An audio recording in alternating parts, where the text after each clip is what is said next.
verse 19 hanggang 21. 19 up to 21. At kami ay mayroong lalong panatag na salita ng mula na mabuti ang inyong ginagawa kung ito inyong sinusundan. Na gaya ng sa isang ilawang iniliwanag sa isang dawang madilim hanggang sa pagbubukang liwaywal at ang tala sa umaga ay similan sa inyong mga puso. 20. Na maalaman muna ito na alinmang mula ng kasulatan ay hindi nagbuwas sa sariling pagpapaliwanag. 21. Sapagkat hindi sa kalooban ng tao dumating ang mula kailanman, kundi ang mga tao ay nagsasalita buwat sa Diyos na nananaudyo pa ng Espiritu Santo. Amen. Okay. Sa lalim salita ang magpapaliwanag ng pagsasauli sa ating panahon. Hindi isang magaling na preacher, kung hindi isang Espiritu ng Diyos na saan ipinangako sa bawat pinangakuhan ng Diyos. Kaya nga, ano ang power ng mga apostol? Tingnan natin yung power nila. Kung hanggang ngayon ba ang power nila. Dahil pinalitan ito ng iba-ibang mga leader sa ibabaw ng lupa. Acts chapter 4:13, verse 47 hanggang 48.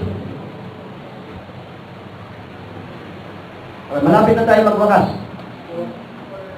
Acts chapter 4 verse 13.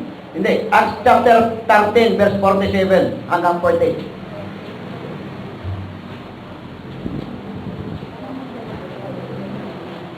Acts chapter 13 verse 37. 47.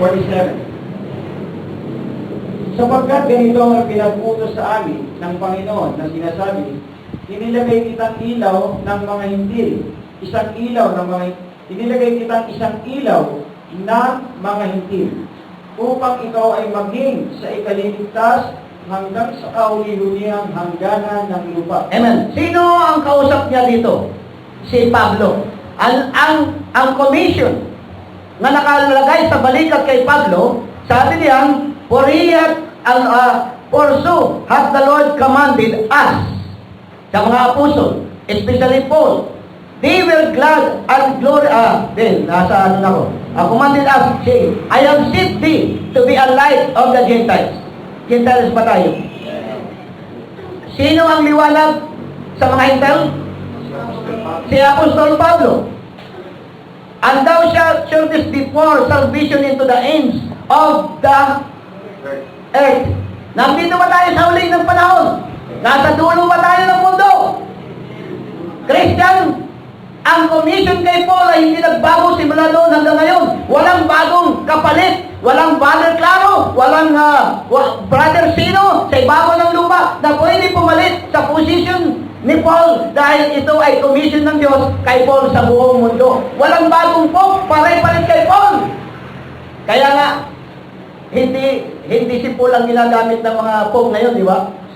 Si Peter, bakit? Wala namang commission kay Peter na sa buong mundo. Pero kay Paul mayroon. Dahil pag si Paul ang kinin nila, pero ginagamit nila yung pangalan ni Paul. Pero sabi ng Biblia, si Paul ang binigyan ng commission hanggang sa dulo ng lupa, hanggang sa dulo ng panahon.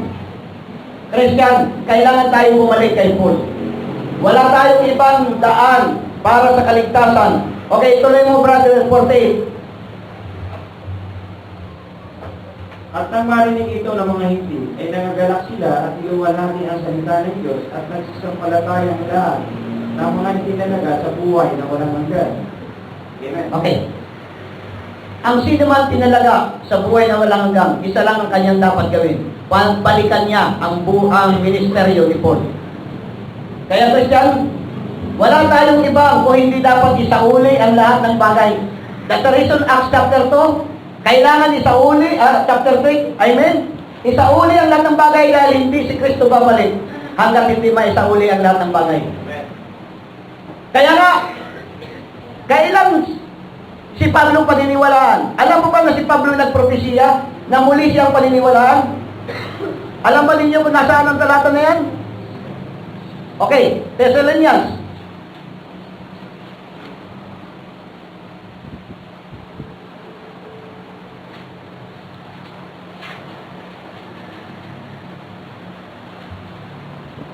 Second Thessalonians. Verse 9 to 10. Pakibasa. 2 Thessalonians chapter 1, 9 and 10. Na siyang tatanggap ng kaparusahan na walang hanggang kapahamakan mula sa harapan ng Panginoon at mula sa kaluwalhatian ng kanyang kapangyarihan. 10. Pagkaparirito siya upang luwalhatiin sa kanyang mga banal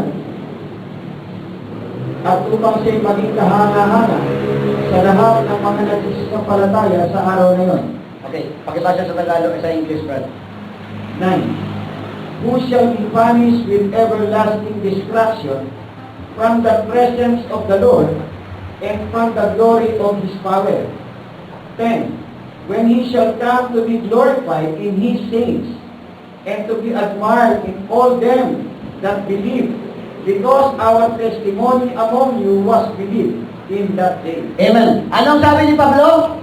Ang kanyang patutuo ay muling paniniwalaan sa kanya sa panahon na sabi niya. The time in that panunggoy sa dulo. By testimony, Because of our testimony among you was believed in that day. in that day, brother and sister. Gusto ba natin matupad ang Acts chapter 3 na pagbabalik ni Kristo? Gusto ba natin yan? Kung gusto natin bumalik, wala tayong ibang, gusto natin mangyari yon, walang ibang tayong dapat gawin. Muling paniwalaan natin ang aral ni Pablo. Sabi ni Pablo, sa panahon na may magsasabing peace, peace, the destruction is ay darating. Naniwala ba kayo kay Pablo? Kung naniniwala tayo kay Pablo, ang event na ito, na may dalang peace, ito ang palatandaan na malapit nang bumalik ang Panginoon. Christian, hindi tayo pwede magsabi ng taon, wala tayong karapatan diyan. Wala tayong karapatan diyan. Pero ang sabi ni Pablo, alam ninyo ang panahon na inyong kinabubuhayan. Kaya Christian, kung may dalawang fulfillment ang Acts chapter 3 para sa mga anak ng Diyos at para sa Israel, ano ba ang sabi ng Romans chapter 11 verse, ano ba yan? Sa panahon na maisara na, tingnan natin. 25, 26, pakibasa. 11, 25, 26. Pag naisara na ang kaligtasan ng mga hintel, pag napuno na, kanina inawin natin ang salitang when the roll is called up yan, there I will be there. Naniniwala ba tayo na bahagi tayo ng langit? Taas ang kamay. Kung naniniwala tayo bahagi ng langit, ang Diyos ay nananawagan sa atin. Okay, pakibasa. Chapter 11 ng Romans, verse 25 and 26.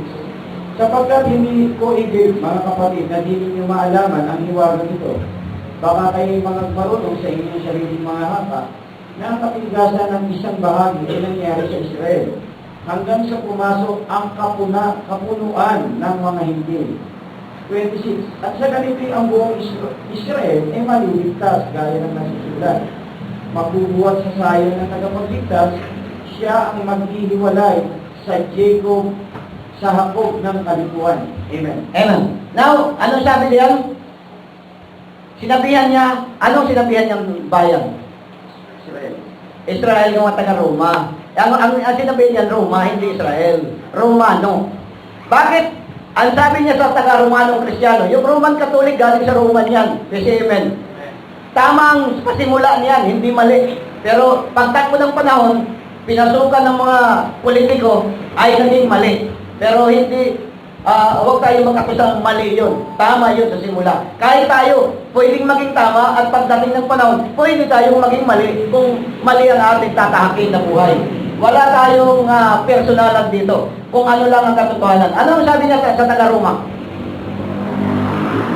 Ano ang sabi niya sa taga-Roma? Huwag kayong magmarunong. Huwag kayong magmarunong.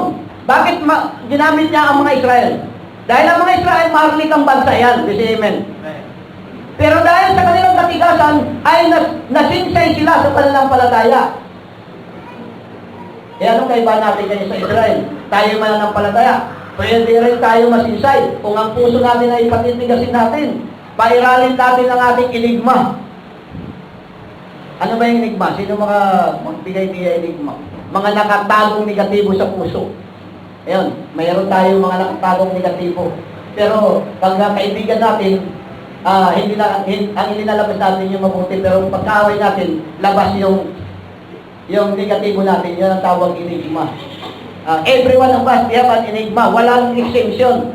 Dahil ang ating laman ay hindi ito makapasok sa langit. Ang makapasok sa langit ay ang binagong katawan ang makakapasok sa langit. Kaya walang pwede magmalaki sa ibabaw ng lupa na walang enigma o walang negatibo. Puro parehas tayo may negatibo. At gayon din ang mga kausap ni Paul. Sabi niya sa taga-Roma, "Oh, Roma, huwag kayong magmayabang." Dahil talaga mayabang ang Roma, bakit? Anong reason? Dahil sila ang emperor, bansang makapangyarihan. Ang mga Kristiyano doon, kahit pa sabihin natin Kristiyano na mayayabang pa rin. Siyempre, tingnan mo mga Amerikano pag pumunta sa Pilipinas, bisita lang sila pero gusto sila tagapagturo.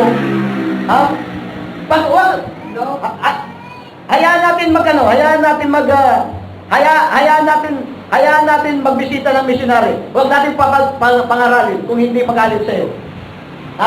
Bakit? Dahil Amerikano sila.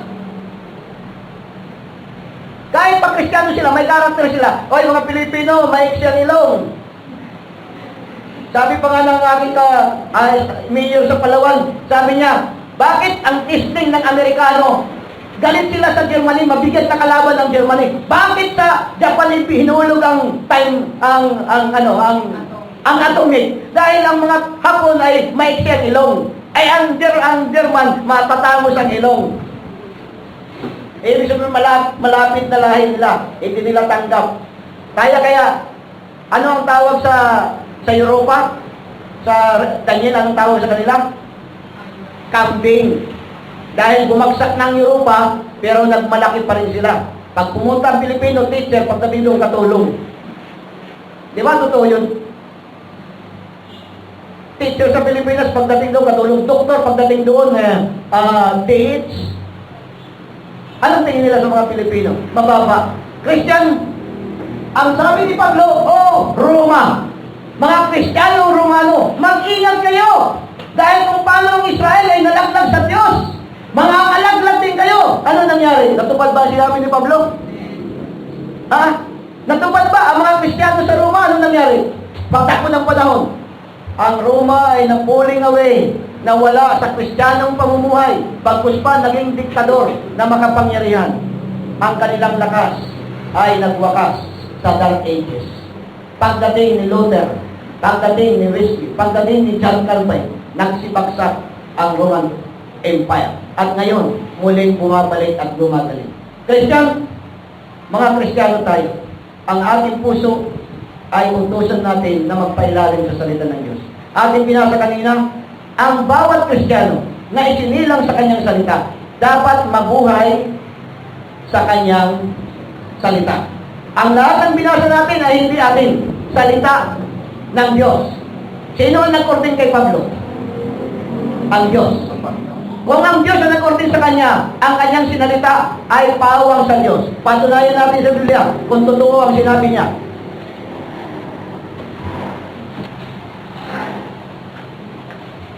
Korinto.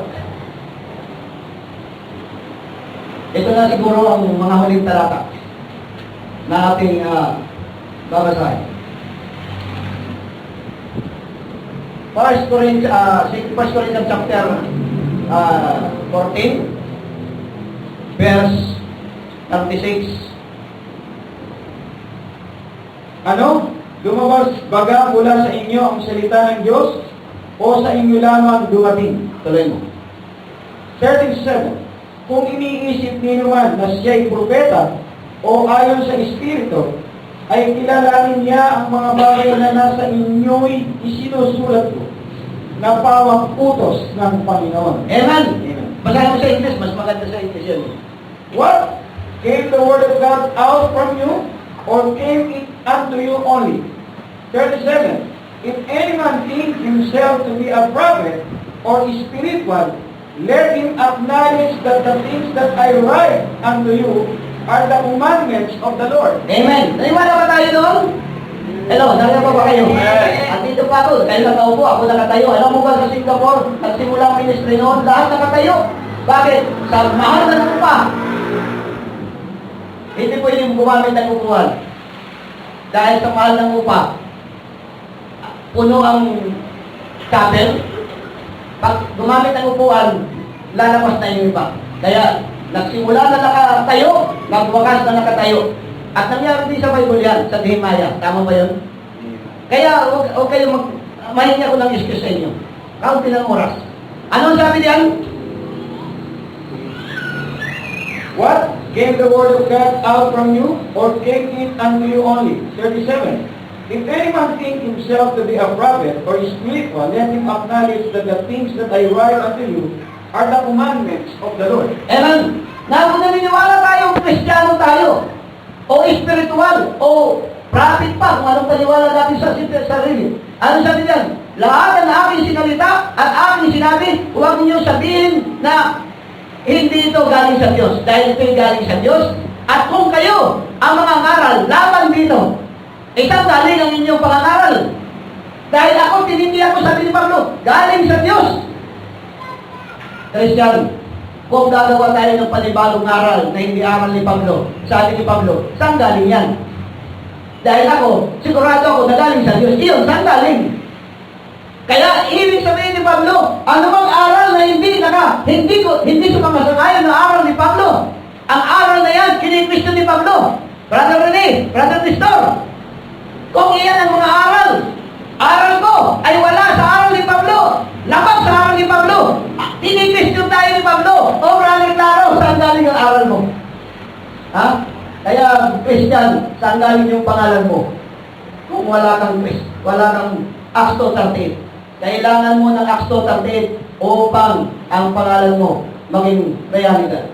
Alam mo, pag sinabi natin sa mundo ito, ganitong reliyon, ang tawag natin Christian. Tama ba yun?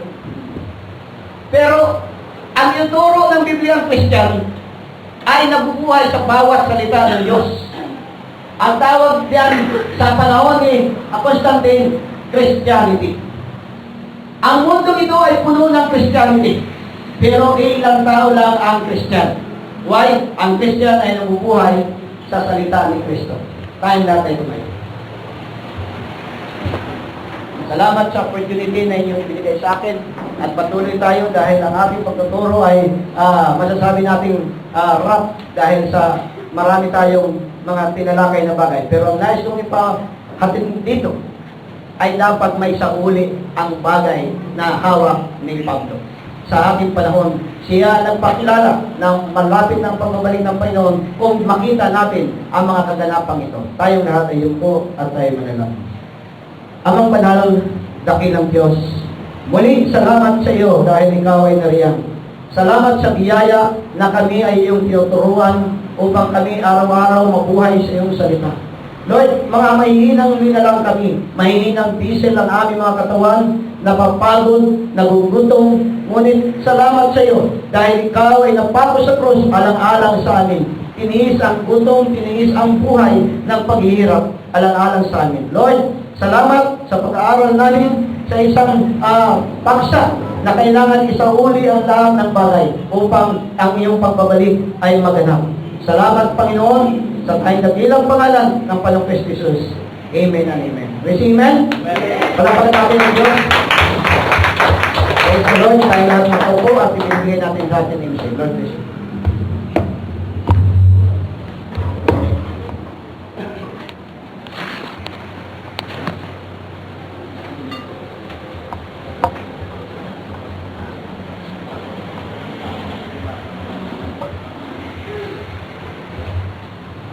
Praise God po ng Panginoon. Salamat sa mga salita na ating narinig. Tunay nga na ang sinabi doon ay magbantay. Be watchful, be sober. Ay magmatsyag at lagi nating bantayan yung